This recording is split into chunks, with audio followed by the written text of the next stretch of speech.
The storm hit Texas that November night in 1883 like God's anger. Elena Castillo stood at her front room window, watching the snow cover her 10,000 acres. At 42, she was still pretty. Her red-brown hair was pinned up loose, and her green silk dress showed off her shape. But being beautiful meant nothing when you were alone.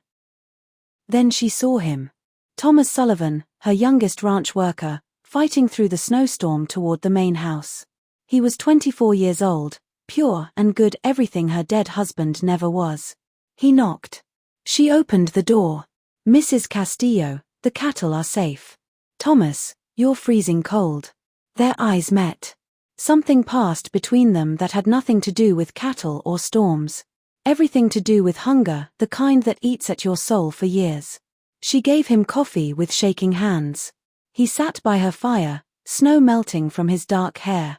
What happened next would damn them both. But was damnation worth one perfect night? 6 months earlier. Thomas had come to the Castillo ranch with nothing but the clothes on his back and a dream bigger than Texas. Born in Arkansas, his father died in the war. He'd been moving from ranch to ranch since he was 18, learning and saving every dollar. Elena watched him from her porch that first morning. Most cowboys were rough men, all whiskey and sin. This one was different. He sat his horse like he was born to it. When he spoke to her Mexican workers, his voice carried respect, not the usual hate. I hear you need men for the winter work." She stepped closer. God help her, he was beautiful. Wide shoulders filled his worn shirt. Brown eyes that looked right through you. A clean-shaven jaw that showed he had control. "Can you handle cattle, Mr. Sullivan?" Thomas Sullivan. "And yes, I can handle whatever needs doing." Heat flashed between them, quick and dangerous. She stepped back. $30 a month, plus meals and a bed. His eyebrows went up. Normal pay was $25. "That's kind, Mrs. Castillo. Good men are worth paying for." She hired him on the spot. Biggest mistake of her life. Or maybe the only thing she'd ever done right. Within a week, Thomas had the other workers organized like an army. He could tame horses others couldn't touch. He could read and write better than most town folks. Every evening when he tipped his hat to her on his way to the bunkhouse, her heart did something it hadn't done since she was 16. It remembered what wanting felt like. Elena had married Francisco Castillo at 20. A business deal between her merchant father and a cattle owner twice her age. 22 years of duty. 22 years of cold beds and colder talks. When Francisco died 3 years back, she'd mourned the loss of safety, not love. She'd never known love, never known passion, until Thomas Sullivan rode into her life like salvation dressed in cowboy clothes. The other workers respected him, but Elena saw what they missed. The way he stayed up reading books in the evening. The careful way he counted his pay. The hunger in his eyes when he looked across the endless grassland. "You planning to have your own place someday?" she asked one October evening when he brought his monthly report to the house. "Yes, that's the dream. Dreams are dangerous things, Thomas. So's living without them." She poured him coffee, her silk sleeve touching his hand. He pulled back like he'd been burned. "I should go, Should and want are different things." The words hung between them like smoke. He stood slowly, 6 feet of barely held back desire. "Mrs. Castillo, Elena. My name is Elena. I know what your name is, I also know my place." He left, but the damage was done. They both knew something had changed. Some line had been crossed in words, if not in deed. It happened on a Tuesday. A pack of wolves had been circling the herd for days, and Thomas rode out alone to drive them off. He found them just after dawn, 6 gray shadows with yellow eyes and empty bellies. The lead wolf charged his horse. Thomas's gun jammed. He went down hard, the wolf's claws cutting across his shoulder before the rest of the pack ran at the sound of other horses coming. They brought him to the house because the bunkhouse had no proper medical supplies. Elena took one look at the blood on his shirt and ordered everyone out. "I can take care of this myself. Hush. Sit still." Her hands shook as she cut away his shirt. God almighty, she'd seen her share of men without shirts, hired hands working in summer heat. But this was different. This was Thomas, and she was alone with him, and his skin was warm bronze under her fingers. This might hurt. Already does. She cleaned the wounds with whiskey, trying not to notice how his muscles moved under her touch. Trying not to breathe in the smell of him, leather and sage and something purely male. You were brave out there. Foolish, but brave. Couldn't let them get the cattle. Cattle can be replaced. You can't.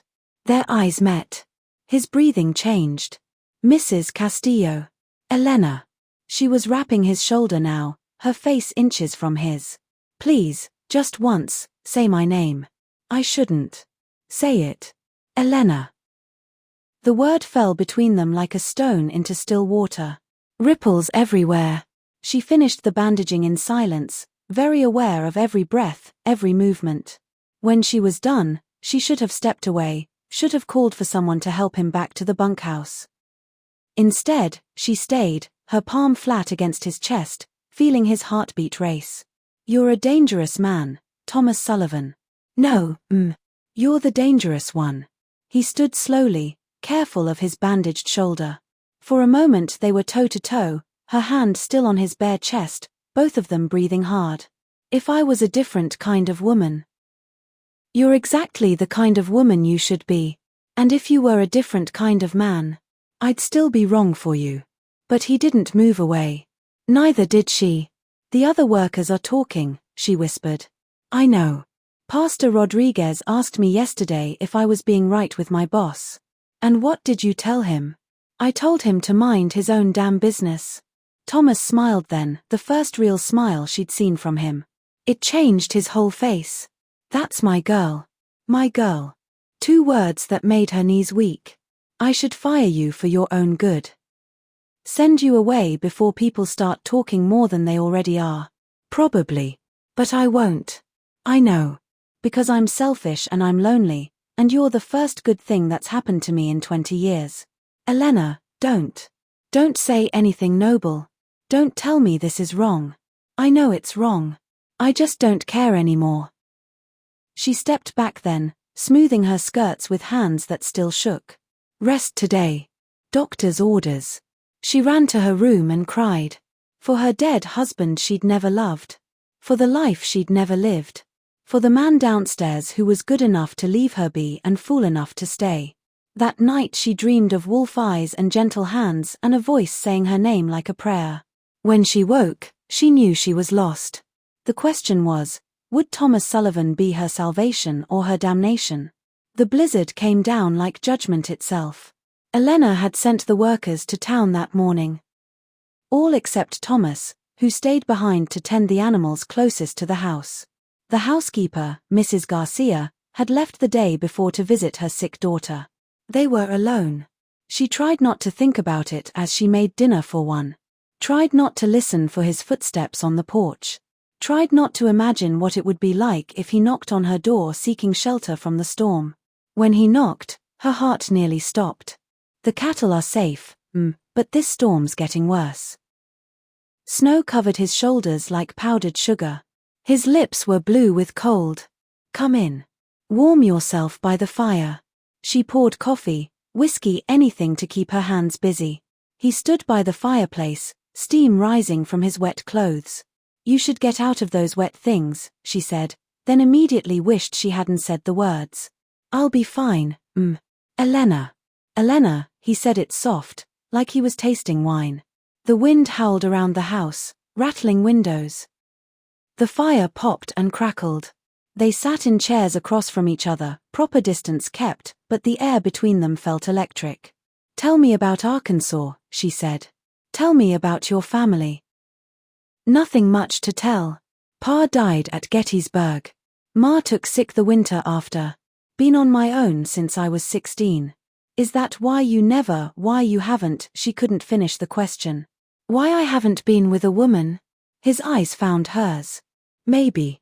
Or maybe I was waiting for the right one. The room went dead quiet except for the storm. Thomas.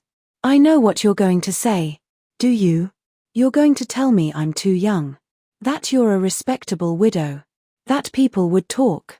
She stood up, moved to the window. Her reflection stared back, a woman still beautiful, still alive, still capable of being wanted. What if I don't say any of those things?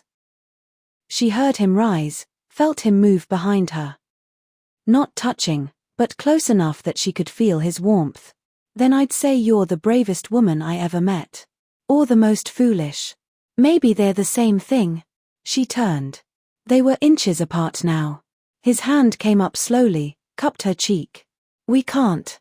We can do whatever we choose, Elena. For once in your life, you can choose. Her name on his lips was her undoing. She leaned into his touch, closed her eyes. If we do this, there's no going back. I don't want to go back. The world will call us sinners. Let them. He kissed her then, soft at first, then deeper when she melted against him. 22 years of cold duty burned away in the space of a heartbeat. Her hands went to his shirt buttons. His breath caught. Elena, are you sure? Instead of answering, she led him toward the stairs. The bedroom was lit only by firelight from the fireplace. She stood by the bed, suddenly shy. I've never not like this. Not because I wanted to. We'll go slow. His hands were gentle as he helped her out of her dress, worshipful as he traced the curve of her shoulder, the line of her throat. She felt beautiful for the first time in her life. When her underclothes fell away, he breathed her name like a prayer. My God, Elena. You're old. 42 years old. Perfect. You are perfect. Then it was her turn, shaking fingers working at his buttons, peeling away layers until he stood magnificent before her. Young, strong, hers, at least for tonight. They moved to the bed, hands exploring, mouths learning. She arched beneath him, gasping at feelings she'd never known existed. Please, she whispered. Please, Thomas. He rose above her, eyes dark with need. And bang! The front door slammed open downstairs. Footsteps. Voices. Mrs. Castillo? You home? Storms got the bridge washed out. Sheriff Martinez. Thomas cursed under his breath, rolled away from her. Get dressed. Quick. She scrambled for her clothes, heart pounding. The voices were getting closer. Mrs. Castillo? Just a moment, she called out, trying to keep her voice steady. Thomas was already pulling on his pants. Back door, he whispered. I'll slip out. No. Stay. We'll think of something. But the spell was broken. Reality came crashing back like cold water. What had they almost done? And what would happen now that they'd crossed a line they could never uncross? Sheriff Martinez wasn't alone. Pastor Rodriguez stood behind him, shaking snow from his black coat, eyes already suspicious as they swept Elena's messed-up appearance. Evening, Mrs. Castillo. Bridge is out, and we saw smoke from your chimney. Hoped we might wait out the storm here. Of course. Her voice sounded strange to her own ears. Please come in. Thomas appeared in the kitchen doorway, fully dressed but still rumpled. Sheriff. Pastor. The sheriff's eyes narrowed. Sullivan. Didn't expect to find you in the main house this late. Storm spooked the horses. Mrs. Castillo was kind enough to offer coffee while I waited it out. A lie, but a believable one. Pastor Rodriguez wasn't buying it. His gaze moved between them like a man reading scripture, looking for sin in every verse. How Christian of her. The words dripped judgment. Mrs. Castillo, might I have a word in private? Elena's blood turned to ice, but she nodded. They moved to the parlor while Thomas made himself scarce in the kitchen with the sheriff. Elena. Pastor Rodriguez settled his bulk into Francisco's old chair like he owned it. I'm concerned about you. I'm fine, Pastor. Are you?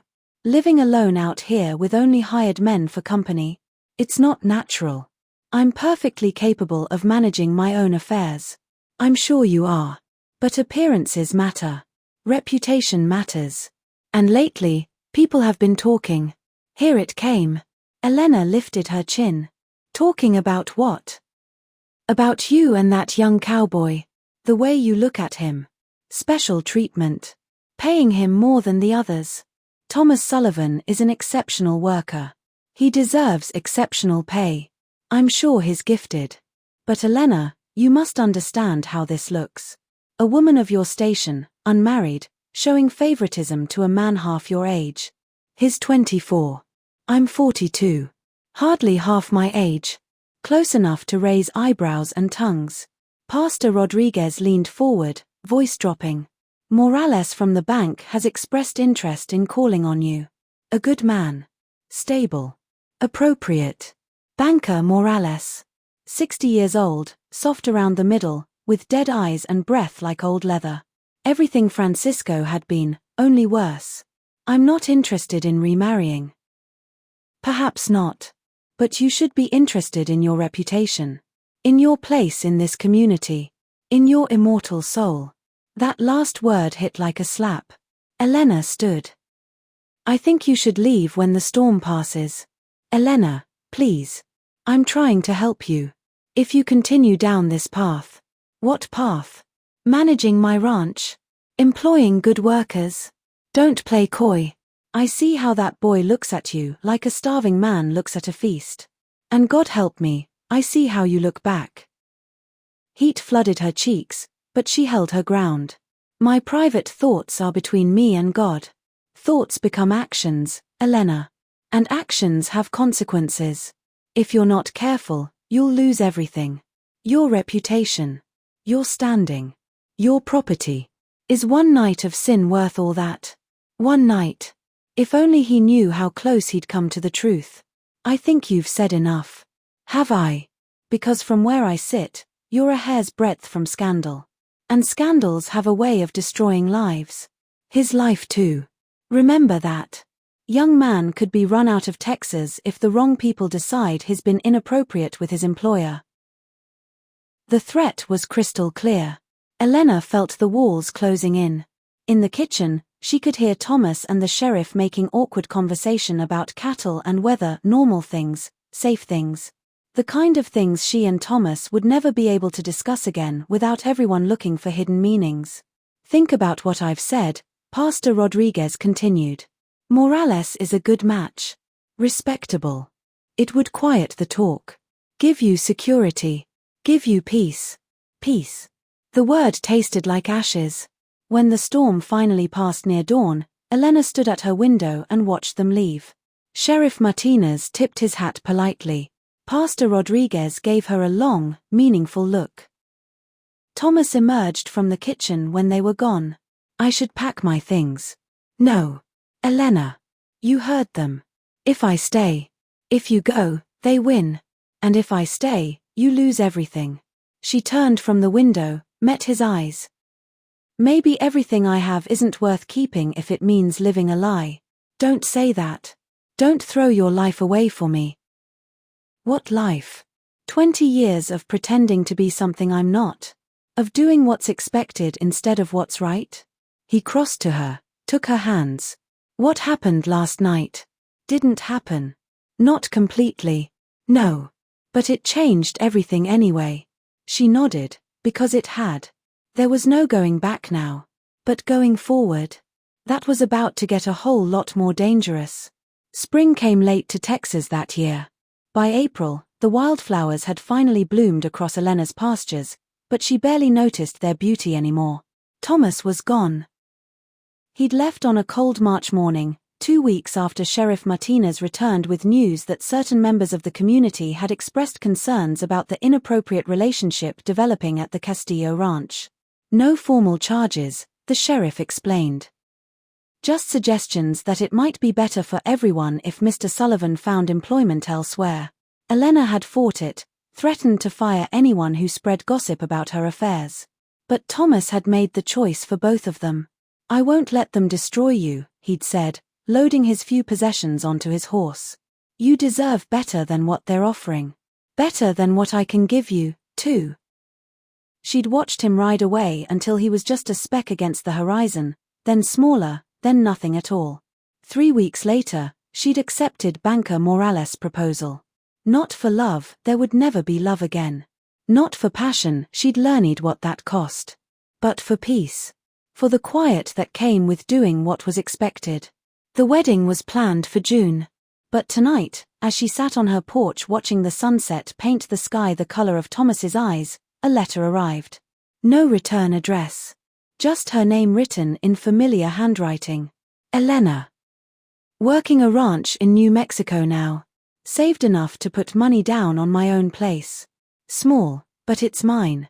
Think of you every day. Wonder if you think of me too. Always. T. She pressed the letter to her chest and allowed herself one moment of what might have been. Tomorrow she would write back and tell him about Morales, about the wedding, about the life she'd chosen. She would tell him to forget her, to find a young woman who could love him without shame. But tonight she remembered what it felt like to be touched by a man who saw her not as a respectable widow or a profitable match, but as Elena. Just Elena. And sometimes that memory was enough.